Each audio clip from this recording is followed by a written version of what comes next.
this sounds really, really exciting what you've got coming up. So for our listeners out there, can you tell us a little bit about what you have planned for Halloween?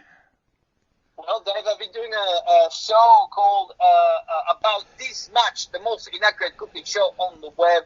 And it's the way I present the show, it's an online follow-along cooking party.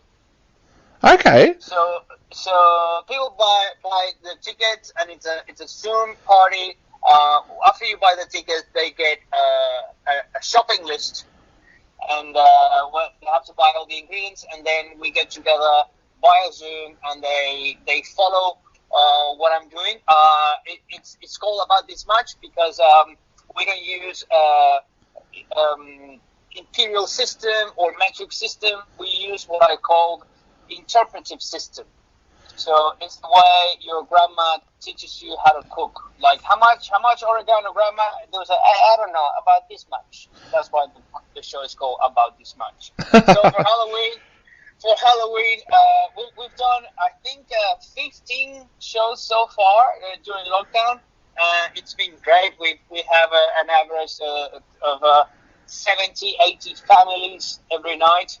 We've done 3 different menus for Spanish nights. We've done 3 different menus for Mexican night.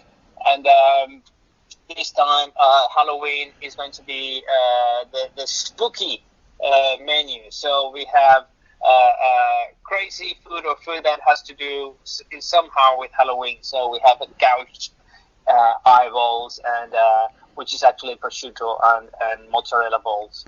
And we have some Bloody Marys and impaled garnish for the Bloody Mary, and we have a blood pasta. It's like a beetroot pesto with walnuts and goat's cheese. So it's going to be very fancy, but at the same time very spooky. And every time we've done this, we have our regulars. So every time they dress up for the night. So we're pretty sure they're going to dress up for the night. So everybody has to wear something, some costume related to Halloween or Dia de Muertos, the Mexican Dia de Muertos, the Day of the Dead. And it's going to be so much fun. Every time we do these, the show goes for 2 hours. We have a few dance breaks and shot breaks and tasting or celebrating if there's anyone's birthday. People get to show what they cook. And what I call is the number one guilty pleasure of all humans, which is people watching. So you get on Zoom, on the Zoom gallery, you have 70 to 100 screens to see how people behave in their own kitchens, which is pretty entertaining. Awesome. And I have to ask, what kind of level of cooking do you have to be at? Do you have to be at MasterChef level, or can you be like me where even cooking 2-minute noodles is a wonder? Absolutely. I think that, so I started cooking. I am a certified chef, also a food technologist, and also a professional comedian. So I don't know if you see my comedy before. The way I my comedy is about trying to explain people's things that they don't understand, especially in a cultural way, like understanding different cultures. And to put myself in the shoes of Australians, so I can explain Australians to Latin Americans, and to put myself in the shoes of Australians on how they see us Latinos, to explain the different angles. So I do the same thing with cooking. So I believe instead of telling you use 200 grams of these and get the water temperature to this how many degrees Celsius, I rather to show you how the food looks like, what you have to do. I repeat things many times. It's very easy, and I never get to, and I never create recipes that are too technical.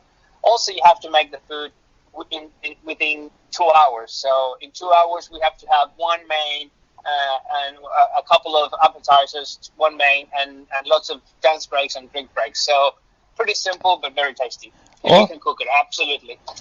Now, you mentioned your grandmother's cooking before. Where did your love of cooking come from?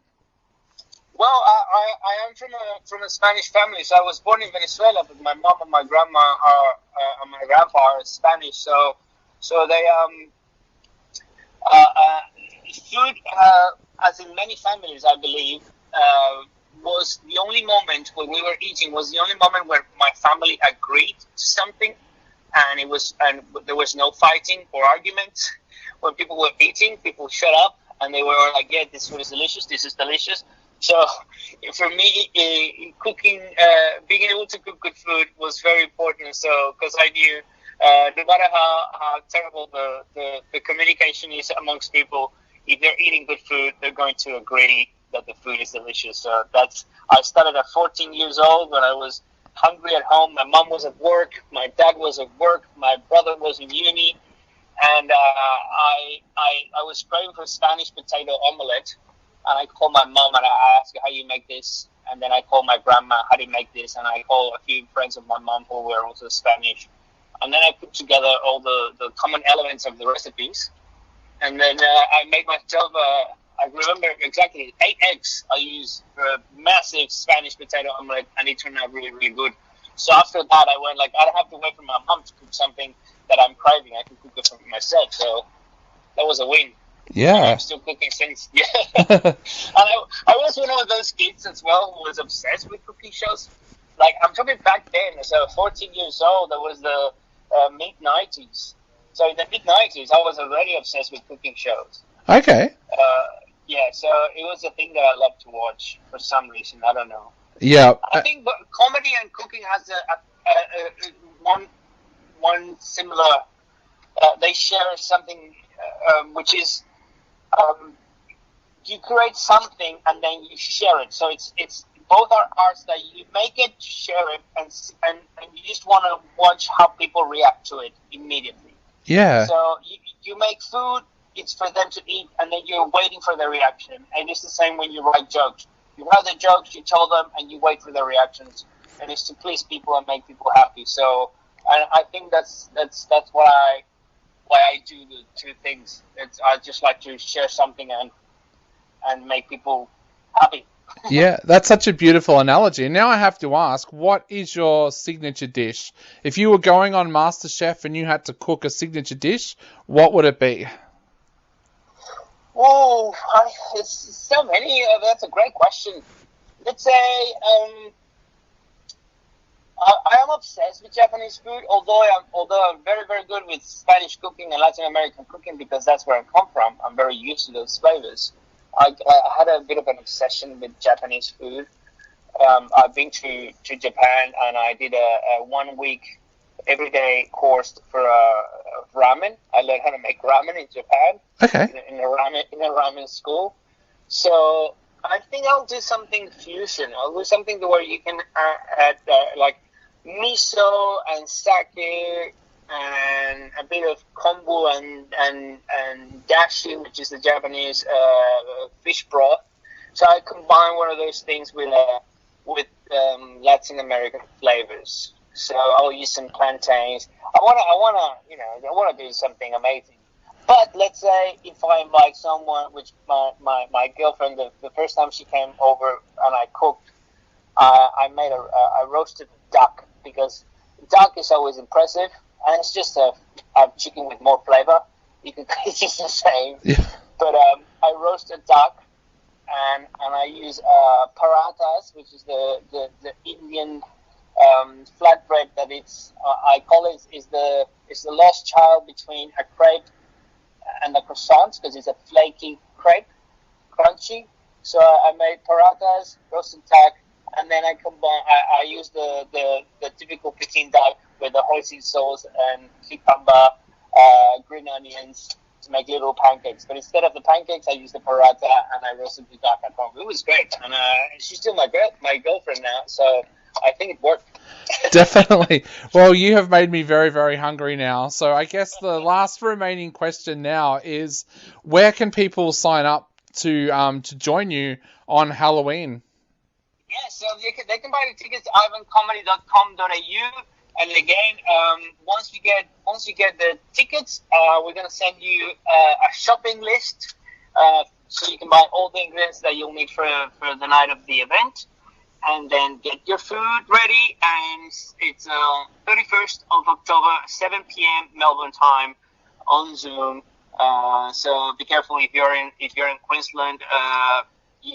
There's a bit of a time difference. Yep. And that's it. So ivancomedy.com.au. The name of the show is About This Much.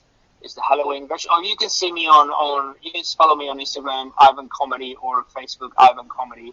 And I'll be posting information about the shows as well. Awesome. And we'll put links up there as well. So wherever you got this podcast from, there will be a link. Ivan, thank you so much for chatting to us today. It's been an absolute pleasure, and we cannot wait to see what you literally cook up for us on Halloween. Thank you so much, Dave. Thanks a lot, man. Not a problem, mate. You have a great day. You too. Thanks. Bye. Ciao.